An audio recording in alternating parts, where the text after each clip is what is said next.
Pois é, Silvio, foi sincero, né? É um sincericídio. Eu fiquei curioso só imaginar ali como é que traduziram, né, esse ato falho dele. Olha, vamos lá, vamos falar do impostor, né? Do Lula. O que ele foi fazer na Europa? Aquilo que ele não pode fazer no Brasil, né? Circular. Por que ele não sai às ruas brasileiras? Por que ele não vai testar essa mega ultra popularidade, esse favoritismo que as enquetes desses supostos institutos de pesquisa indicam? Né? Porque ele sabe que, na prática, a imensa maioria do povo brasileiro lembra muito bem quem ele é e o que ele fez com o Brasil. Na Europa é um ambiente muito menos hostil, porque é muito mais controlado. É uma bolha, ele vai com uma claque nessa redomazinha e fica lá fingindo que é muito popular e muito respeitado no resto do mundo, né?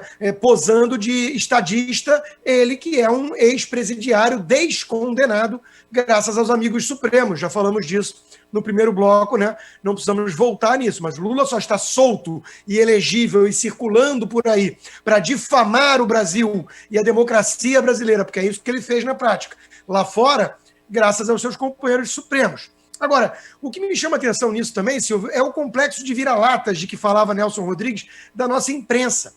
Eles ficam todos eles ficam muito impressionados, né, encantados, quando alguma mídia lá fora, ou um presidente, um governante, um líder lá fora, elogia ou recebe bem um deles. Né? É o caso, por exemplo, do Lacron, que está com péssima popularidade na sua gestão, e que, vamos lembrar, né, entrou para a política graças ao Hollande, um socialista. Veio do mercado financeiro, sim. Só é surpresa para quem não entende o que é globalismo e essas coisas. O elo entre financistas e a esquerda, quem não estudou, né? Então, o Lacron é isso aí, né? Alguém que acha que a Amazônia é dele e o Lula vai lá participar desse show, desse espetáculo medonho, né? E antipatriótico, além de tudo. O Macron tem questões pessoais também com o Bolsonaro, que realmente se excedeu em alguns momentos, falou até mesmo dos atributos físicos da primeira-dama, isso não pegou bem, mas deve ter uma mágoa, um rancor ali, que explica também isso. Mas foi o único chefe de Estado que recebeu o Lula. O resto é tudo parte dessa claque. O parlamento ali era um movimento de esquerda e para surpresa dos nossos jornalistas, existe esquerda no mundo todo, né? E um fica elogiando e lambendo o ego do outro. Agora, veja, eu falava do complexo de vira-latas, né? Porque saiu no New York Times, saiu na The Economist, saiu na CNN internacional, né? No The Guardian. Essa turma fica empolvorosa. Ora, será que eles não sabem que desde o Walter Durante, que ganhou o prêmio Pulitzer, por exemplo, na década de 30, o New York Times defendia o regime soviético, repleto de mentiras que vinham da sucursal de Moscou, coordenada, comandada justamente por Durante, né, que merecia ter perdido o seu prêmio Pulitzer depois, quando veio à tona a imensa quantidade de fake news que ele espalhou sobre o regime que o acolheu tão bem lá na Rússia, né, em Moscou, e muita gente fez, inclusive, campanha para isso mesmo. Só que ele manteve o Pulitzer dele. Porque a imprensa é isso, a imprensa, a velha mídia, é um grande convescote de esquerdistas ou de oportunistas, né, que não ligam muito para a ideologia e estão ali como um grande negócio.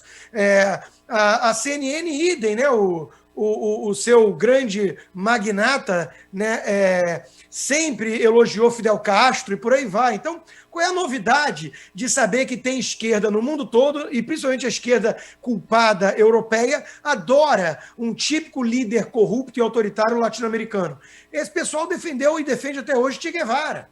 Então, é um complexo de vira-latas muito grande. Essa coisa do Lula foi recebido na Europa, enquanto que o Bolsonaro estava falando com ditaduras do Oriente Médio. O presidente Bolsonaro estava atraindo investimentos produtivos para o Brasil e conseguiu fechar acordos importantes. Ele estava viajando como chefe de Estado, como o presidente do Brasil, enquanto que o Lula estava lá para fazer esse convescote, essa palhaçada, patacoada, que a nossa imprensa iria consumir, feito sob medida para consumo da nossa mídia, né, e espalhar como é diferente o tratamento dado a Lula e dado a Bolsonaro.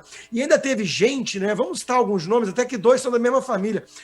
O Matheus Leitão na Veja e logo depois a sua mãe, Miriam Leitão, né, no Globo, escreveram colunas constrangedoras sobre essa viagem do Lula, dizendo, olha como ele é bem visto lá fora em relação ao Bolsonaro, que é um pária, e ainda termina a Miriam Leitão dando espaço para o Celso Amorim, que era chanceler do Lula, né, para dizer o seguinte, o mundo quer a volta da normalidade e das causas civilizatórias. Eu fiquei na dúvida se referia ao mensalão ou ao petrolão, ou alguma outra coisa aí um pouco mais complicada que eu deixo para você, Silvio, falar. Você tem livro sobre o assunto. Agora, vamos lá, né?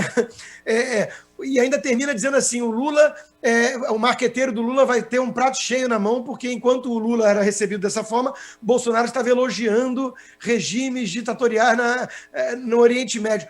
Será que eles não sabem ou esqueceram, essa turma de esquerda na imprensa, que o Lula defende até hoje os regimes cubano, venezuelano, elogiou agora o PT, a vitória em Nicarágua do seu companheiro Daniel Ortega, que simplesmente prendeu todos os adversários e aí venceu, né?